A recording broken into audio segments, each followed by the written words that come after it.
Summer 1944. In rural Nebraska, on a sprawling farm miles from the nearest town, something unexpected was about to happen. A prisoner of war camp had been established on land adjacent to the Morrison family farm.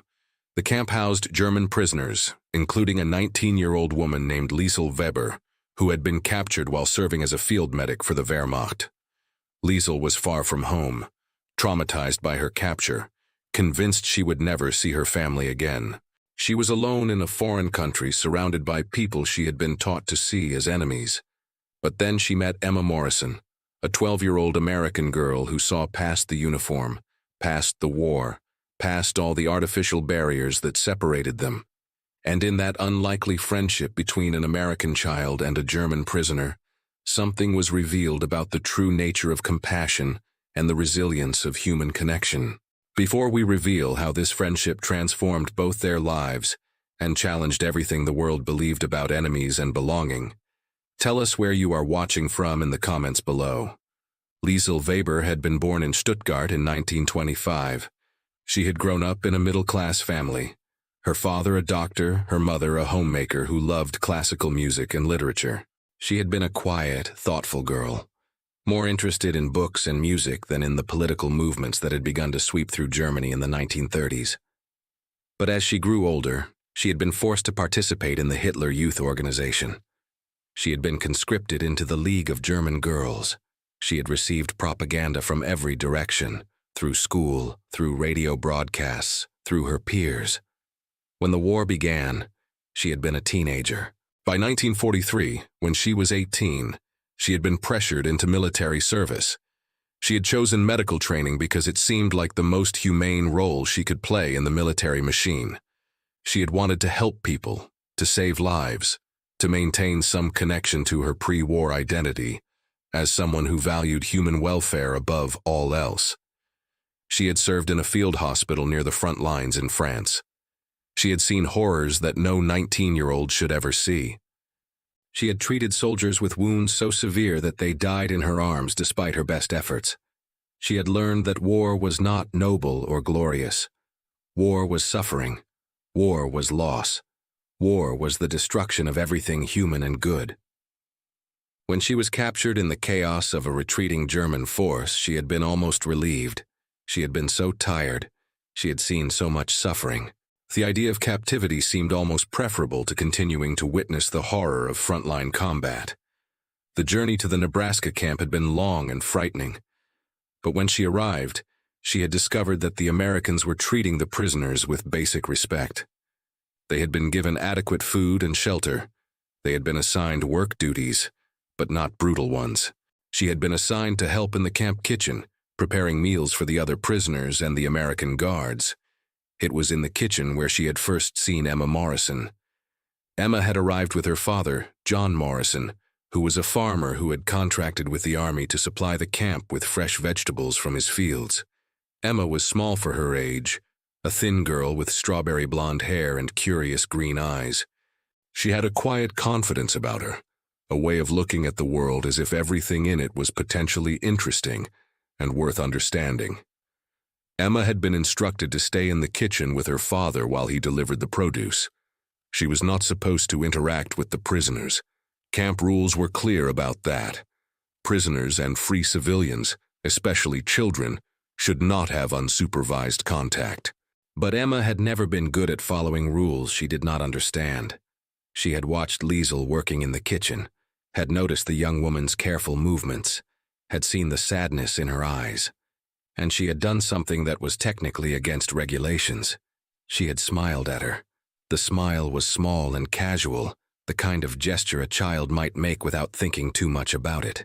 But to Liesel, who had been living in a state of isolation and fear, who had been cut off from her family and her home and everything she knew, that smile was like a light breaking through darkness. She had smiled back. That small exchange had been the beginning of something neither of them could have predicted. Over the following weeks, Emma had found excuses to be in the camp kitchen when her father delivered produce. She had stayed a little longer each time. She had begun to talk to Liesel, carefully at first, then with increasing confidence. Emma spoke very slowly and used simple words. Liesel understood some English from her school education, and she was hungry to learn more, hungry to communicate with this strange young American girl who seemed to see her as a person, rather than as a prisoner or an enemy. "What is your name?" Emma had asked during one of these early conversations. "Liesel," the young woman had replied. "That is a pretty name," Emma had said. "I am Emma. I live very close. My father has a farm right there." She had pointed toward the fence that separated the camp from the Morrison property. Liesel had nodded, understanding the meaning even if she did not understand every word. "Are you sad?" Emma had asked with the directness that only children possess. "You look very sad." Liesel had felt tears prickling the corners of her eyes. She had not expected such a direct question. She had not expected anyone, let alone a child, to care enough to notice her sadness. "Yes," she had said simply. "I am sad. I miss my family. I miss my home. I do not know if I will ever see them again." Emma had considered this with the gravity that children sometimes bring to adult problems. "That must be very hard," she had said. "I do not like to be away from my family. My grandmother lives in Des Moines and I only see her twice a year and I miss her very much. So, I think I understand a little bit how you feel." The comparison had seemed absurd to Liesel. Emma could see her grandmother. Emma lived in her home. Emma was not imprisoned and separated from her nation by an ocean and the circumstances of war. But the simple empathy, the willingness to try to imagine what Liesel was experiencing, had touched something deep inside her. Over the following months, Emma and Liesel had developed a friendship that was unusual and beautiful, and technically speaking, against regulations. Emma would arrive at the camp with her father. She would sit in the kitchen and talk to Liesel while the prisoner worked. Sometimes Emma brought things from the farm, an apple that was particularly sweet, a jar of her mother's preserves, a book that Emma thought Liesel might enjoy, with a mix of English and German text. Liesel would teach Emma German words and phrases. Emma would help Liesel with her English, correcting her pronunciation and teaching her slang and American expressions. They would talk about their families, their homes, their lives before the war. Liesel told Emma about her parents and her younger brother Hans. She told her about the apartment in Stuttgart, about the music they had played together in the evenings, about her father's work as a doctor helping poor people in the city. She talked about the way Germany had changed, the way values she had been taught as a child had been corrupted and twisted by the political system that had taken over her country. Emma told Liesel about the farm, about the hard work of managing crops and livestock, about her dreams of becoming a teacher so she could help children learn about the world. She told Liesel about her siblings and her extended family. She told Liesel about school and her friends and the small dramas of rural American life. But there was a particular afternoon that would become pivotal in their friendship. Emma had arrived at the camp looking sad in a way that Liesel had learned to recognize. Something had happened. Something was troubling the young American girl. "What is wrong?" Liesel had asked, setting down her work to give Emma her full attention. Emma had hesitated, then told Liesel that her older brother had joined the army. He had been deployed to Europe. The family did not know where he was or whether he was in danger. Emma's mother had been crying. Emma was scared that something would happen to her brother, that he would be killed in the war, that she would never see him again. Liesel had listened to this confession with a complex mix of emotions. She knew that Emma's brother might be fighting against German soldiers. He might even be fighting against German women like her. The war had created a situation where Emma's brother and Liesel might someday be on opposite sides of a battlefield. And yet, in that moment, what mattered was not national allegiance or military duty. What mattered was Emma's fear and her grief at the possibility of losing someone she loved. Liesel had taken Emma's hand, careful not to overstep the boundaries that were supposed to exist between them. "Your brother will be safe," she had said, not knowing if this was true, but knowing that what Emma needed in that moment was reassurance and comfort. "He will come home, and you will see him again." "How do you know?" Emma had asked, tears streaming down her face. "Because," Liesel had replied, "the world is not entirely cruel. Bad things happen, yes, but good things also happen. People survive. Families are reunited. Love is stronger than war. I have to believe this, or I will go crazy thinking about all the terrible things that could happen. Emma had hugged Liesel then, which was against all the camp regulations. She had held the young German woman tight, and Liesel had held her back, and for a moment, the war had seemed very far away. What existed in that moment was just two people, connected by genuine affection and the recognition of their shared human vulnerability. When Emma's brother eventually did return home, safe and whole, Emma had rushed to tell Liesel. She had brought him to the camp with her, wanting him to meet the young woman who had comforted her during her time of fear. The meeting had been awkward at first. The American soldier, Liesel the German prisoner. Two people on opposite sides of a war that had nearly destroyed the world. But Emma's brother, whose name was Robert, had looked at Liesel with the perspective that comes from someone who has seen combat and has learned to recognize the humanity in unexpected places. He had thanked Liesel for being kind to his sister. He had acknowledged that she was not his enemy. She was just a young woman caught in terrible circumstances, the same as he had been.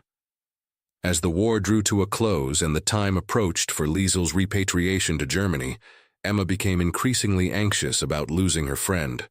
The two of them had never discussed what would happen after the war. They had avoided the topic because it was too painful to contemplate.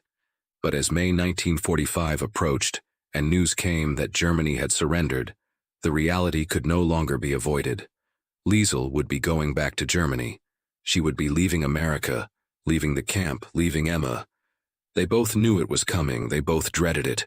The day before Liesel was scheduled for transport to the port, Emma and her father came to the camp for what they both knew would be the last time. Emma had packed a bag with things for Liesel, a new dress that her mother had sewn, a journal and writing materials, a photograph of her family, a letter that Emma had written in careful, slow English, expressing her love for Liesel and her hope that they would somehow maintain their friendship despite the distance and the circumstances. Liesel had cried when she read the letter. She had held Emma and promised that she would never forget her, that the friendship they had formed would be one of the most meaningful relationships of her life. She had given Emma a small music box that she had received from her mother before her capture. It was the only thing of value she had, and she wanted Emma to have it so that she would remember her always. The goodbye was heartbreaking.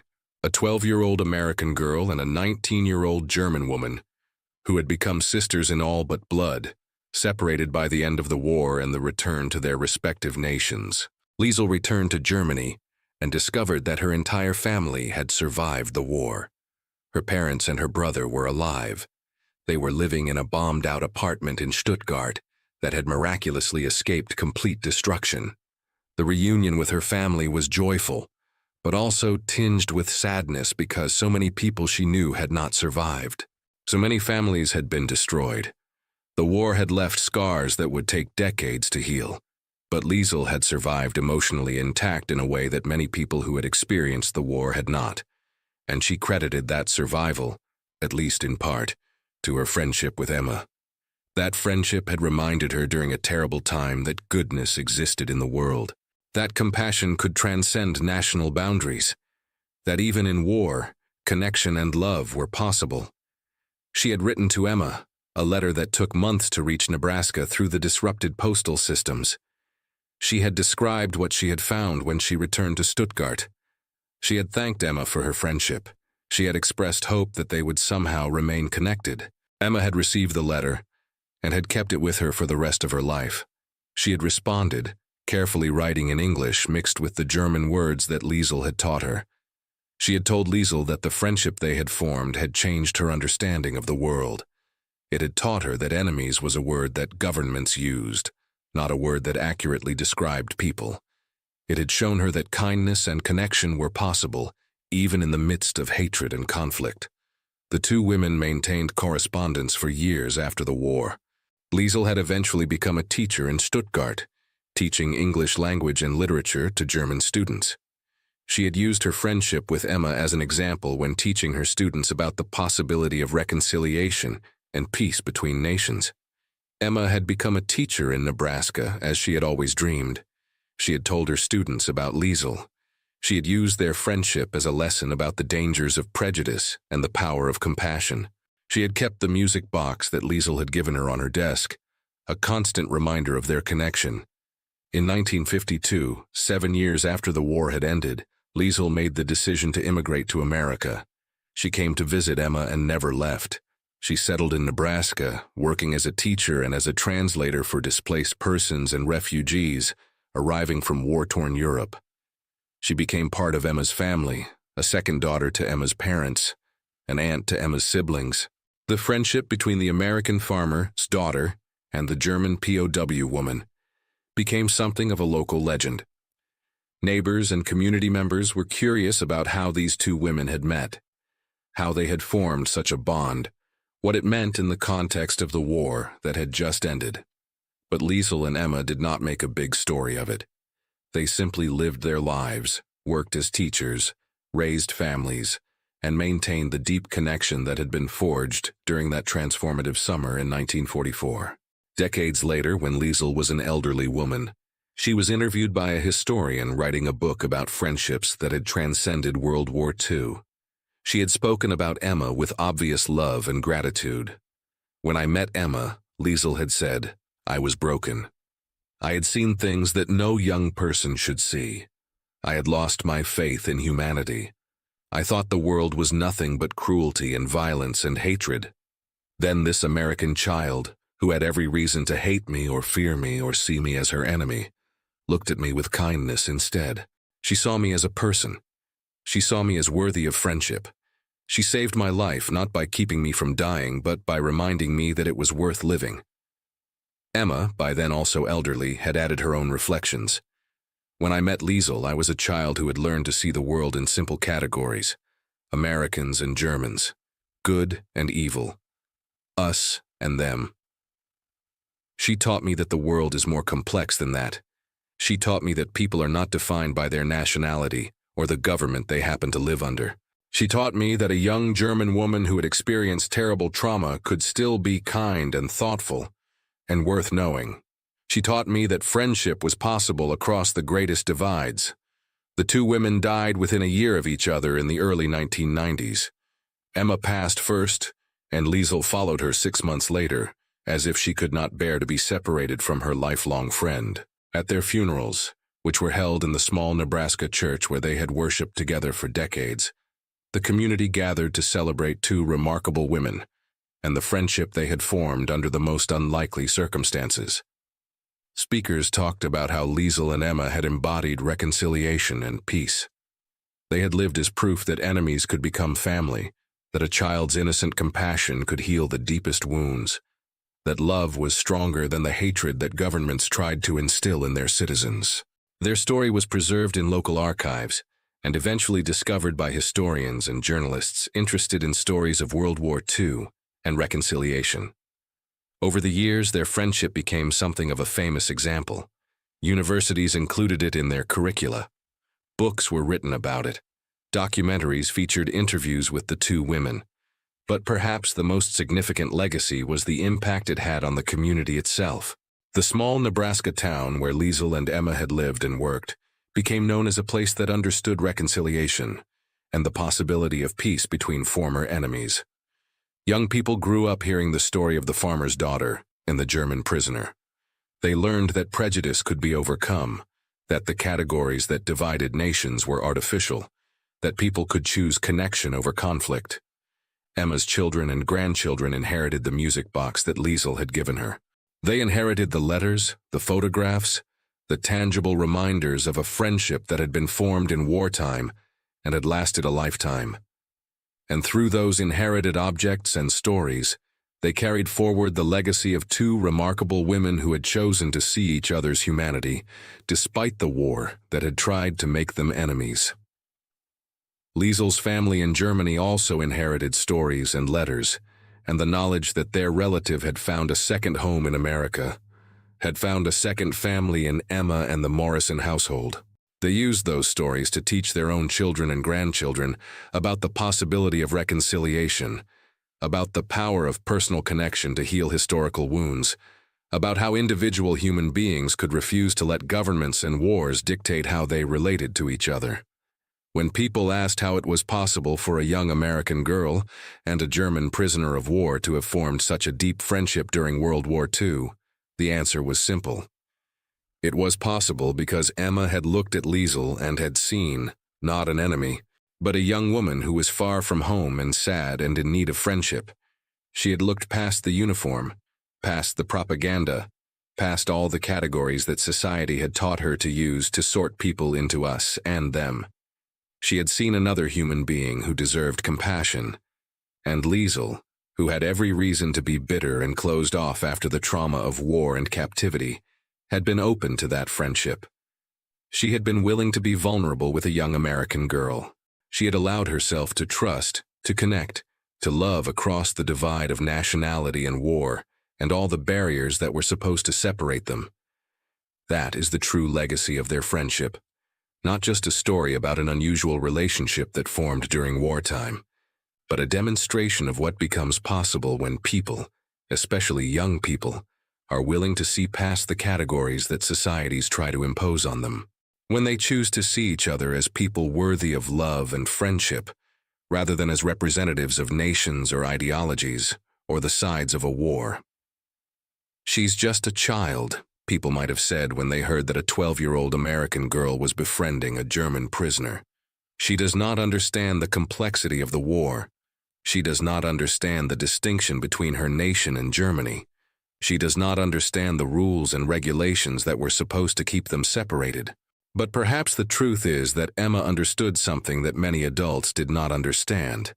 She understood that war did not have to determine how we treated each other as individual human beings, that the rules and regulations that seemed so important were less important than the basic human need for connection and love, that a child's uncomplicated compassion could be more powerful than all the propaganda and hatred in the world. That is what Emma taught Liesel. That is what Liesel learned and carried with her for the rest of her life. And that is what their story continues to teach us today. That it is never too late to choose kindness over cruelty. That friendship is possible across the greatest divides. That a single person, even a child, can make a difference in someone else's life. That the world can be changed, one friendship at a time, by people willing to see past their differences and recognize their shared humanity.